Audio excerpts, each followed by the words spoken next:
One of my favorite mower brands of all time is Toro, and even though I absolutely enjoy using my Honda mower, I have a longer history with Toro. Now, I used to mow lawns as a kid, and if you hadn't guessed it, the mower I was using at the time was a 2-stroke Toro.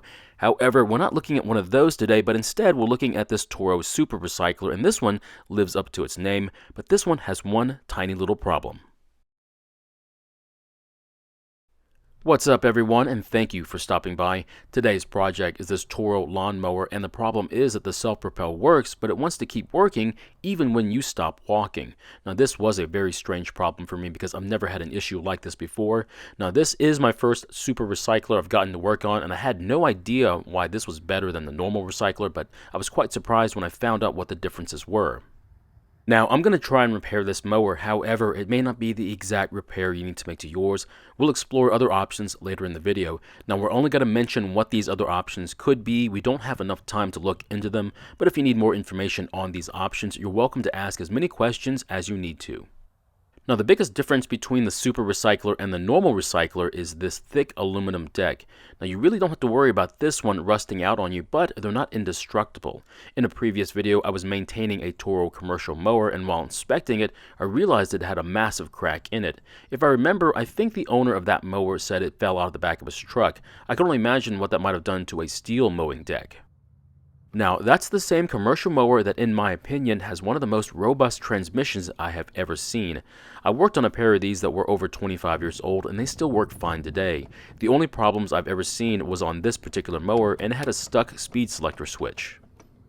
From what I've seen, having worked on a lot of Toro mowers, is that the Super Recycler fits neatly between the other levels. Now, it does not have the same robust transmission, but at least it's made out of metal, which can't be said about some of the other brands. Now, instead of a 3-speed transmission, this one has a variable speed system that's controlled by how hard you push against the sliding handlebar, which brings us back to the problem. I think this is the issue with this mower. I really do have to apologize because I would normally show you the problem on camera, but I didn't notice it until I took it out for its first mow, which went well, except by the time I came back it had changed color.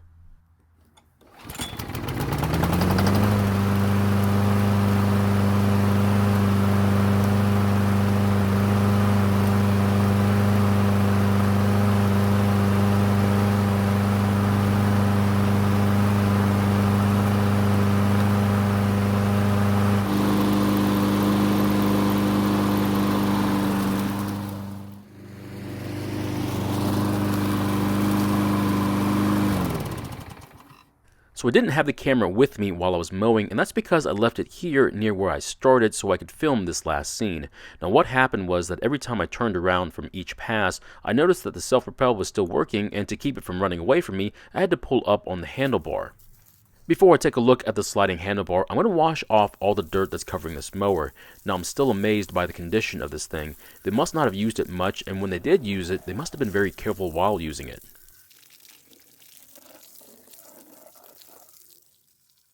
So if I push down on the handlebar, you can see that it slides down against the lower metal bar. Now in this shot, I'm actually pulling the handle back up to its normal starting position. However, if I do the same thing again, but this time instead of lifting up on the handle, I'm going to let it return to position on its own. And even though it looks like it's returned to where it started, you can see that I can still lift up on it a couple more inches. I think this is the reason why the self-propel is not disengaging. So what happens when you push down on the handle? Well, it puts tension on the self-propel cable, which will then pull the transmission back. This will then apply more tension to the drive belt, and that's how the power is sent from the engine to the transmission. Now, after looking at both of these two components, I don't think they're the problem, which brings us back to the handle. As you can see, the upper handle has a channel where the lower handle sits, and if you push down on the handle, the upper handle will slide past the lower one. Now, since we have an issue where the top handle will not completely return to a normal position, the issue could be related to too much friction between these two parts. Now, this could explain why the self-propel won't disengage like it's supposed to, and why the mower wants to basically run away from me. There is one other possibility, and it's what's pushing the handle back into place. The other possibility is the return spring. It's located right under the upper handle and is braced against the lower handle. Apparently, these do have a tendency to wear out over time, but to find out, you'll have to replace it. Now, if I press on the end of the spring, I can tell you it doesn't take a lot of effort to move it, but I can't really tell you how weak it is. Now, in a previous video, I had to replace one of these, and it was quite the challenge, requiring me to use a ratchet strap to help me get the metal bar off the handle. For those of you who don't have one of these around, I'm going to come up with a different approach. Now, after fighting to get the bar out of the way, I had to pay $10 for a replacement spring, which in my book is way too much, but since it has a specific purpose, the sellers can basically ask whatever they want for them, versus a generic one which would cost a lot less. Now back to the one we're looking at, the first thing I want to do is try and reduce the friction between the two handles. Now for those who have seen some of my videos, you'll probably know what's going to happen next. I'm going to apply some lithium grease to the contact surfaces on both sides of the handles, then we'll see if it works any better. I'm also going to be very generous because I don't think it's going to hurt anything. Now I am concerned with dirt collecting on the lithium grease because this is a very exposed area when it comes to dirt, but if I can confirm that the problem is friction related and this fixes the issue, I'll remove the grease and use something else like heavy duty silicone instead. If you're asking yourself why I don't just apply the silicone now, it's because this video was filmed during a supply shortage and I don't have any on hand at the moment. Once I'm done spraying it down with lithium, I'll then test to see if the handle will return back to its normal position like it should.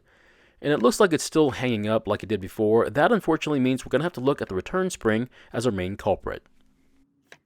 So I really don't want to spend the time or the money replacing the spring, and after the previous video, I got a lot of great comments on how I can get this old tired spring working again. What the viewers suggested was to bend the ends of the spring to put more tension on it.